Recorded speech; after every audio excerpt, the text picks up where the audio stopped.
Close the window, tell the truth, don't disturb others. ഇതെല്ലാം imperative സെൻറ്റൻസുകളാണല്ലേ. 4 തരത്തിലുള്ള സെൻറ്റൻസുകളെ കുറിച്ചും നമുക്കിപ്പോൾ അറിയാം. അതിൽ റിക്വസ്റ്റ്, കമാൻഡ്, അഡ്വൈസ് എന്നിവയുടെ രൂപത്തിലുള്ള സെൻറ്റൻസുകളെയാണ് നമ്മൾ ഇമ്പറേറ്റീവ് സെൻറ്റൻസുകൾ എന്ന് പറയുന്നത്. അപ്പോൾ ഇന്ന് നമുക്ക് ഇമ്പറേറ്റീവ് സെൻറ്റൻസുകളെ പാസീവ് വോയിസിലേക്ക് ചേഞ്ച് ചെയ്യാൻ പഠിക്കാം. ഇമ്പറേറ്റീവ് സെൻറ്റൻസുകൾ എന്ന് പറഞ്ഞാൽ ഓർഡർ, റിക്വസ്റ്റ്, അതുമല്ലെങ്കിൽ അഡ്വൈസ് എന്നിവയുടെ രൂപത്തിലുള്ള സെൻറ്റൻസുകളെയാണ്. പലതരത്തിൽ നമുക്ക് ഇമ്പറേറ്റീവ് സെൻറ്റൻസുകളെ പാസീവ് വോയിസിലേക്ക് ചേഞ്ച് ചെയ്യാം. ഓർഡറിൻ്റെ രൂപത്തിലുള്ള സെൻറ്റൻസുകളാണെങ്കിൽ ആക്റ്റീവ് വോയിസിൽ നിന്നും പാസീവിലേക്ക് ചേഞ്ച് ചെയ്യുമ്പോൾ let plus object plus be plus V3. ഞാൻ ഒന്നുകൂടി പറയാം.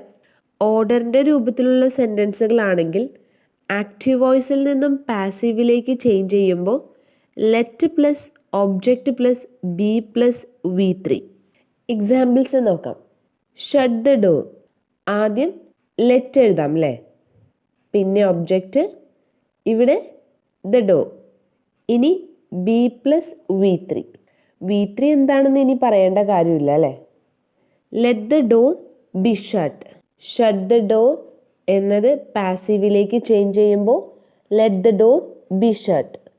ഇവിടെ ഷട്ട് എന്ന വെർബിൻ്റെ V2, V3 എല്ലാം ഷട്ട് എന്ന് തന്നെയാണ്. Open the window. Open the window ഇതും ഓർഡർ ആണല്ലേ. അപ്പോൾ പാസീവിലേക്ക് ചേഞ്ച് ചെയ്യാൻ let plus object plus be plus V3. Let the window B opened. Don't repeat the mistake. Don't repeat the mistake ഇതൊരു negative കൂടിയാണല്ലേ. Negative എന്ന് കാണുമ്പോൾ കൺഫ്യൂസ്ഡ് ആകണ്ട. പാസീവിലേക്ക് ചേഞ്ച് ചെയ്യുമ്പോൾ ലെറ്റിന് ശേഷം നോട്ട് ചേർത്താൽ മതി. നമുക്ക് ചെയ്തു നോക്കാം. Let not the mistake be repeated. Let not the mistake be repeated. അപ്പോൾ നെഗറ്റീവ് ആണെങ്കിൽ ലെറ്റിന് ശേഷം നോട്ട് ചേർക്കണം, ബാക്കിയെല്ലാം അതുപോലെ തന്നെ. ഇനി ഒബ്ജക്റ്റിന് ശേഷമാണ് നോട്ട് ചേർക്കുന്നതെങ്കിലും ഉത്തരം ശരിയാണ്. Let the mistake not be repeated. ഒരു എക്സാമ്പിൾ കൂടി നോക്കാം. Don't permit that. Don't permit that. ഇവിടെ ദാറ്റ് എന്നാണ് തന്നിരിക്കുന്നത്. നമുക്കും പാസീവിലേക്ക് ചേഞ്ച് ചെയ്യുമ്പോൾ അത് തന്നെ ഉപയോഗിക്കാം. Let not that be permitted. Let not that be permitted. അപ്പോൾ ഓർഡേഴ്സ് പഠിച്ചു. ഇനി ഇതുപോലെ തന്നെ റിക്വസ്റ്റ് ആൻഡ് അഡ്വൈസ് ആണെങ്കിൽ object plus should be plus V3 എന്നും എഴുതാം. എക്സാമ്പിൾ നോക്കാം. Obey your teachers. Obey your teachers. പാസീവിലേക്ക് ചേഞ്ച് ചെയ്യുമ്പോൾ your teachers should be obeyed. Your teachers should be obeyed. Easy ആണല്ലേ. Wash the fruits before eating. Wash the fruits before eating. അപ്പോൾ ഇതെങ്ങനെ വരും? The fruits should be washed before eating. The fruits should be washed before eating. Imperative സെൻറ്റൻസുകളെ ഇതിലേത് രീതിയിൽ വേണമെങ്കിലും നമുക്ക് പാസീവിലേക്ക് change ചെയ്യാം. ഇനി ചില സാഹചര്യങ്ങളിൽ ഇത്തരം സെൻറ്റൻസുകളെ എംഫസൈസ് ചെയ്താണ് പറയുന്നതെങ്കിൽ മറ്റൊരു രീതിയിലും പാസീവ് വോയിസിലേക്ക് ചേഞ്ച് ചെയ്യാം. ഞാൻ ഒന്നുകൂടി പറയാം.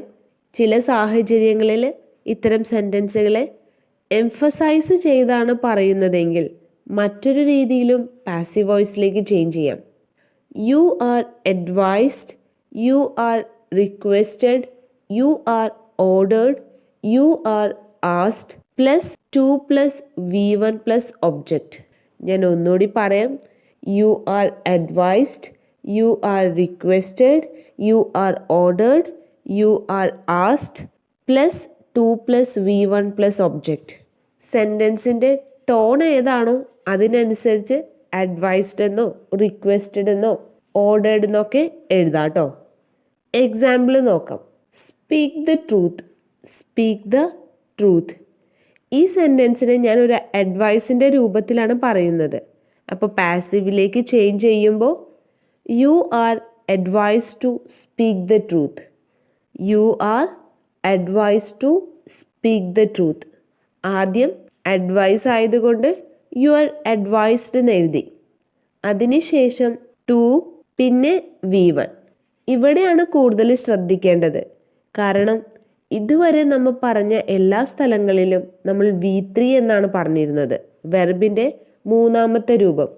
എന്നാൽ ഇവിടെ നമ്മൾ V1 വെർബിൻ്റെ ഒന്നാമത്തെ രൂപമാണ് എഴുതുന്നത്, പ്രസൻറ്റ്. അവസാനം ഒബ്ജക്റ്റ് ചേർക്കാം അല്ലേ? ഇനി ഈ സെൻറ്റൻസിനെ the truth should be spoken എന്ന് എഴുതിയാലും ശരിയാണ്. The truth should be spoken എന്ന് എഴുതിയാലും ശരിയാണ്. Obey your parents. Obey your parents ഇതെങ്ങനെ വരും? You are advise to obey your parents. You are advise to obey your parents. Please help me. Please help me ഇതെങ്ങനെ വരും? You are requested to help me. You are requested to help me.